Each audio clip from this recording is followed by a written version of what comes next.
Hi guys, this is কোয়েল। তো আজকে যেটা আমরা স্টার্ট করব সেটা হচ্ছে ফার্টিলাইজেশন বা বাংলায় যেটাকে বলা হয় নিষেক প্রক্রিয়া। তো আগে যেটা আমরা পড়েছি সেটা হচ্ছে মেনস্ট্রুয়াল সাইকেল পুরোটাই আমাদের শেষ হয়ে গেছিল। তো আজকে যেটা শুরু করবো সেটা হচ্ছে ফার্টিলাইজেশন। ফার্স্টে যেটা দেখবো যে ফার্স্টে আমরা কি দেখলাম যে ফার্স্টে যেটা দেখলাম গ্যামেটোজেনেসিস হলো মানে ফর্মেশন অফ গ্যামেট হলো, গ্যামেট ফর্মেশন হলো, দেন ইনসেমিনেশন হবে ডিউরিং, এখানে কি লিখেছি আমি যে ডিউরিং ইনসেমিনেশনের সময় কটা থেকে কটা স্পাম যায় না 200 থেকে 300 মিলিয়ন, মানে 200 থেকে 300 লাখ স্পামস যায়।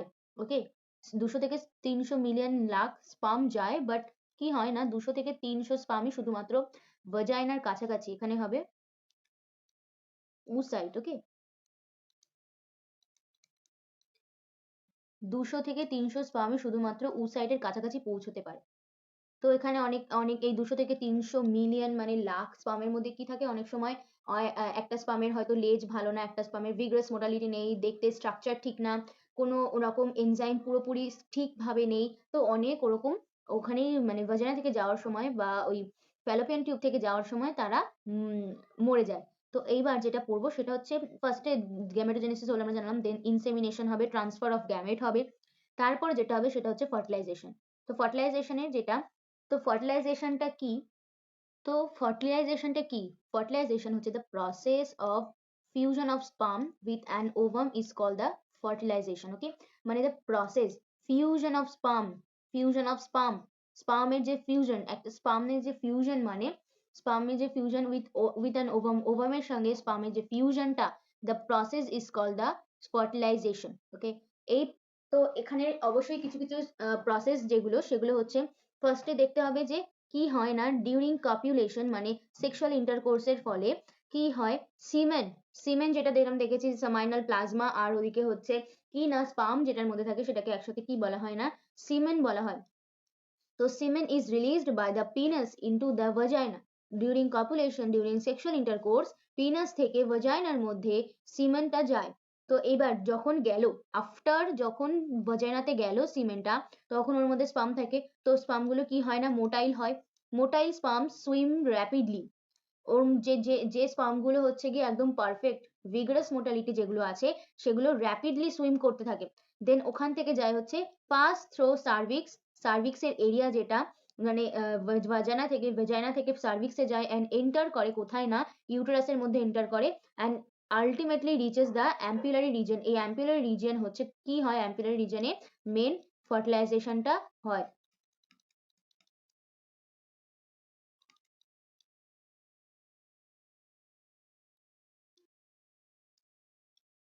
ওকে, তো ফার্টিলাইজেশন হয়।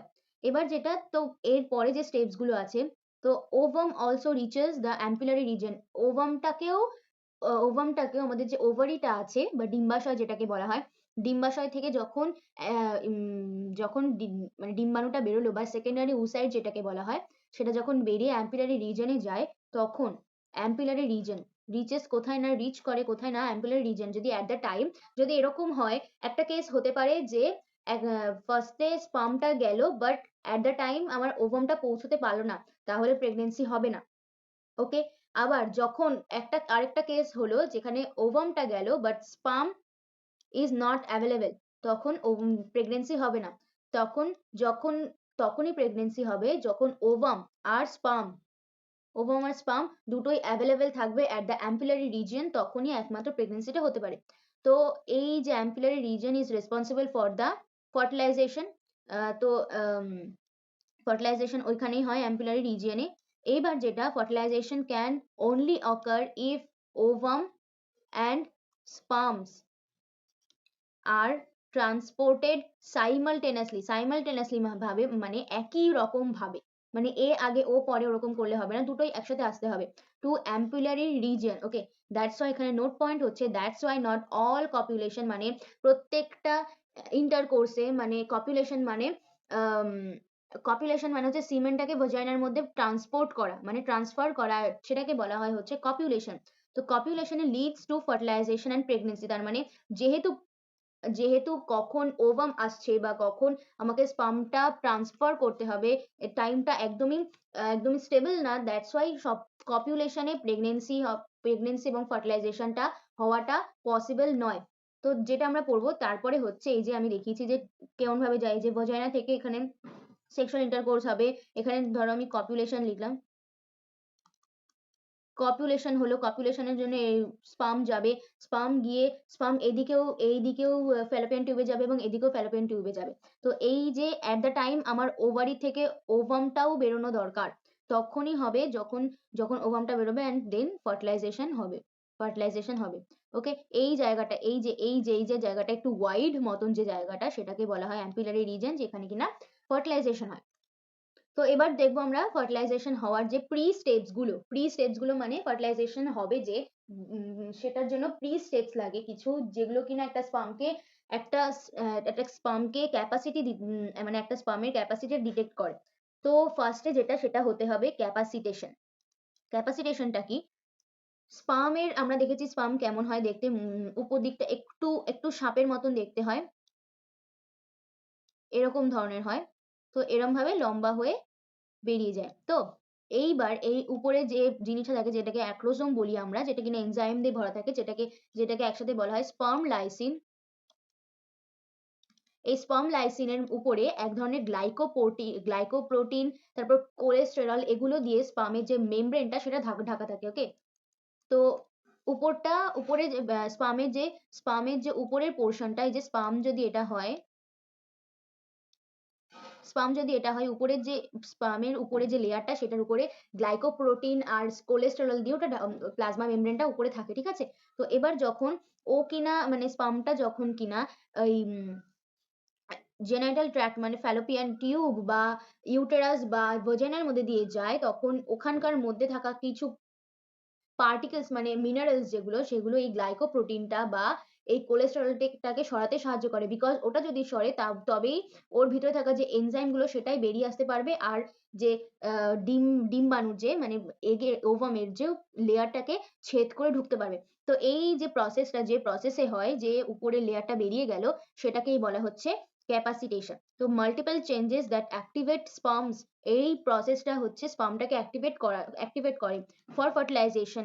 These changes occur in sperm on coming intact with the fluid, মানে জেনাইটাল ট্র্যাক্টের মধ্যে কিছু ধরনের ফ্লুইড থাকে, যেটাকে কিনা এই উপরের যে প্রোটিন বা কোলেস্টেরলটাকে সেটা সরাতে সাহায্য করে অফ ফিমেল জেনাইটাল ট্র্যাক্টের মধ্যে এইরকম ধরনের ফ্লুইড থাকে, যেটা কিনা এই স্পামটাকে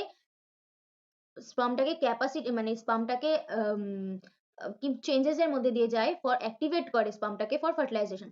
দেন যেটা আসছে আমার স্পামটা ক্যাপাসিটেশন করলাম স্পামের, দেন যেটা আসছে সেটা হচ্ছে অ্যাগ্লুটিনেশন। অ্যাগ্লুটিনেশনটা কি জিনিস? অ্যাগ্লুটিনেশনটা হচ্ছে মানে এটা এটা রিপ্রোডাকশন অর্গানিজম চ্যাপ্টারে খুব ভালো করে দেওয়া আছে, বিকজ এই নিটে যেহেতু ওটা নেই তাই ওটা পড়ানো যাবে না, তাই একটু নোটেড পয়েন্ট বলে ইম্পর্টেন্ট এটাও আছে। তো অ্যাগ্লুটিনেশন হচ্ছে রিকগনিশন করা, মানে রিকগনাইজ করা বা চেনা চেনা। তো ফর এক্সাম্পল অনেক আমরা এইচএস পরীক্ষা দিয়ে বেরিয়েছি, তো তখন আম, কি হয় না, অনেক গার্জেন দাঁড়িয়ে দাঁড়িয়ে থাকে, তো তার মধ্যে থেকে নিজেদের গার্জেনকে যখন চিনতে পারো সেটাকে বলা হয় অ্যাগ্লুটিনেশন। তো এবার এরকম ক্ষেত্রে অনেক সময় হয় যে হিউম্যানদের স্পার্ম আর হিউম্যানদের যে ওভাম সে নিজেদেরকে চিনতে হবে, মানে একই স্পিসিসের যে গ্যামেট গুলো সেগুলো যে চেনা, সেটাকেই বলা হয় অ্যাগ্লুটিনেশন। মানে এরকম নয় যে একটা হিউম্যানের স্পার্ম গিয়ে একটা ডগের ওভামকে ফার্টিলাইজ করবে, এরকম কখনোই হবে না, বিকজ এদের একটা জিনিস আছে, স্পামের ক্ষেত্রে একটা জিনিস আছে যেটা হচ্ছে অ্যান্টি ফার্টিলাইজিন, আর ওভামের ক্ষেত্রে যেটা যাচ্ছে সেটা হচ্ছে ফার্টিলাইজিন। তো এরা যখন ফার্টিলাইজ হবে তখন এই দুটো জিনিস রিলিজ করবে, দ্যাটস ওয়াই যাতে ওরা নিজেদেরকে চিনতে পারে, রিকগনাইজ করতে পারে ফার্টিলাইজেশনের জন্য। তো এই যে প্রসেসটা সেটাকে বলা হয় অ্যাগ্লুটিনেশন, এটাকে বলা হয় অ্যাগ্লুটিনেশন। ওকে, তো এই দুটো যখন রিলিজ করবে তখন এটাও স্পামও চিনতে পারবে যে হ্যাঁ এটা আমার স্পিসিসের গ্যামেট, আর ওভামও চিনতে পারবে যে এটা হ্যাঁ আমার স্পিসিসের গ্যামেট। ওকে, তো তারপরে যেটা আসছে সেটা হচ্ছে দেন ফার্টিলাইজেশন। এবার একটু এগ যেটা মানে ওভাম যেটা, সেটার স্ট্রাকচারটা আমাদের বলতে হবে।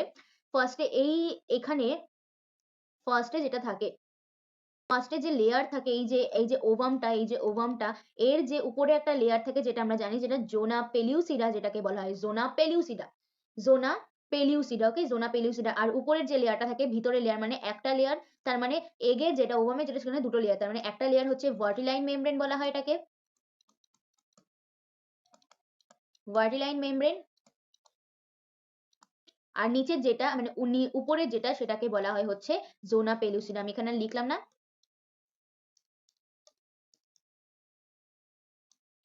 তো জোনা পেলুসিডা, ওকে।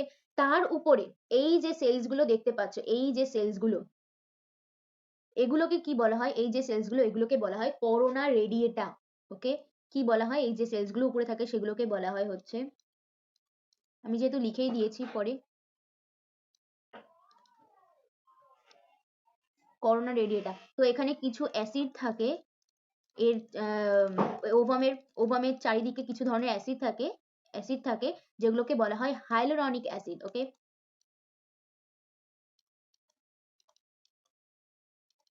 Hyaluronic acid. এবার এই যে স্পেসটা যেটা দেখতে পাচ্ছ নীল কালার যেটা দেওয়া, সেটা হচ্ছে সেটাকে বলা হচ্ছে পেরিভার্টিলাইন স্পেস,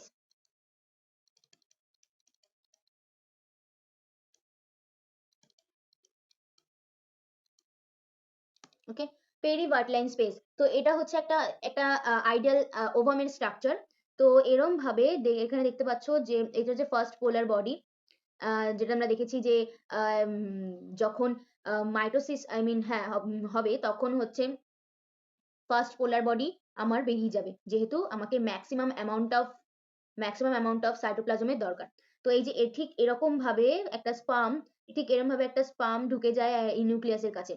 তো তারপরে যেটা দেখবো সেটা হচ্ছে এই যে এখানে একটু বড়ভাবে দেখানো যে জোনা পেলুসিডা, এই যে করোনা রেডিয়েটা সেলস, এখানে থাকে হচ্ছে আমার হাইলোরনিক অ্যাসিড। আচ্ছা, দেন সেটা পড়বো যে স্পার্ম লাইসিন যেটাকে আমরা বারবার বলছি, তার মধ্যে কি কি ধরনের আমার এনজাইমস থাকবে। তো এখানে যেহেতু তিন ধরনের এখানে আগে দেখিয়েছি, যে একটা হচ্ছে হাইলোরনিক অ্যাসিড, করোনা রেডিয়েটা, আর হচ্ছে জোনা পেলিসিডা, এই তিনটাকে আমাকে ভেদ করতে হবে। তার জন্য একই একটা খুব ইন্টারেস্টিং জিনিস যেটা, যে এনজাইমগুলো এগুলোকে ভেদ করে সেগুলোর নাম, যে এনজাইমগুলোর নাম সেগুলো একই ধরনের। যেমন হাইলোরনিক অ্যাসিডকে যে এনজাইমটা ডিজলভ করে ভেতরে ঢুকবে, তো স্পামের ক্ষেত্রে সেটা আছে হাইলোরনিডেজ, ওকে। তো হাইলোরনিডেজ। এবার করোনা রেডিয়েটার জন্য আছে করোনা পেনিট্রেটিং এনজাইম, করোনাকে পেনিট্রেট করা মানে ছেদ করা, ডিজলভ করে দেবে করোনা রেডিয়েটার সেলগুলোকে। এবার যে জোনা পেলুসিডা সেলগুলো আছে তার জন্য আছে হচ্ছে জোনা লাইসিন। তো পরে আমি সেটা লিখেছি, এই যে অ্যাক্রোজোমাল রিয়াকশন, অ্যাক্রোজোমের মধ্যে কি কি আছে, একটা আছে জোনালাইসিন, তিন ধরনের এনজাইমস থাকে জোনালাইসিন, করোনা পেনিট্রেটিং এনজাইম, যেটা করোনা পেনিট্রেটিং এনজাইম কথার মধ্যে দিয়ে বোঝা যাচ্ছে পেনিট্রেট করা, ডিজলভ করা, আর এই যে হাইলোরনিডেজ, ওকে, হাইলোরনিডেজ। তো release of enzymes from acrosome, এবার এটাকে ডিজলভ করবে এই যে উপরের যে লেয়ারটা সেটা হচ্ছে জোনা পেলুসিডা, এই যে সেলসগুলো সেগুলো হচ্ছে গিয়ে করোনা রেডিয়েটা, বা এগুলোকে গ্র্যানুলোসা সেল, আমরা দেখেছি যে গ্র্যানুলোসা সেলস থাকে যার থেকে গ্র্যানুলোসা সেলসগুলো থাকে যার থেকে ইস্ট্রোজেন ক্ষরণ হতে থাকে, তার থেকে প্রোজেস্টেরন ক্ষরণ হতে থাকে। তো এবার হাইলোরনিডেজ, এই যে হাইলোরনিক অ্যাসিড থাকে বাইরে, যেটা সেটা দেখলাম প্লাজমা মেমব্রেন থাকে। তারপরে এই যে জায়গাটাকে বলা হয়, এই যে জায়গাটা আমি দেখিয়েছি সেটা হচ্ছে পেরিভার্টিলাইন স্পেস, আর এটা হচ্ছে একটা ideal ovum. Corona radiata granulosa cells থাকে, এগুলোকে পেনিট্রেট করে, ওকে। তো পেনিট্রেট করার পর কি হয়, এটা ফার্স্ট পার্টে দেখলাম, পরের পার্টে আমরা দেখবো যে কি কি ভাবে ফার্টিলাইজেশন হলো এট দ্য টাইম, কি নিউরাল যেগুলো কাজ করে সেগুলো দেখবো। তো আজকে এই অবধি থাক, পরের দিন পার্ট 2 তে যেটা আমরা বলবো সেটা বললাম নিউরাল কন্ট্রোল যেটা কাজ করে। তো থ্যাংক ইউ।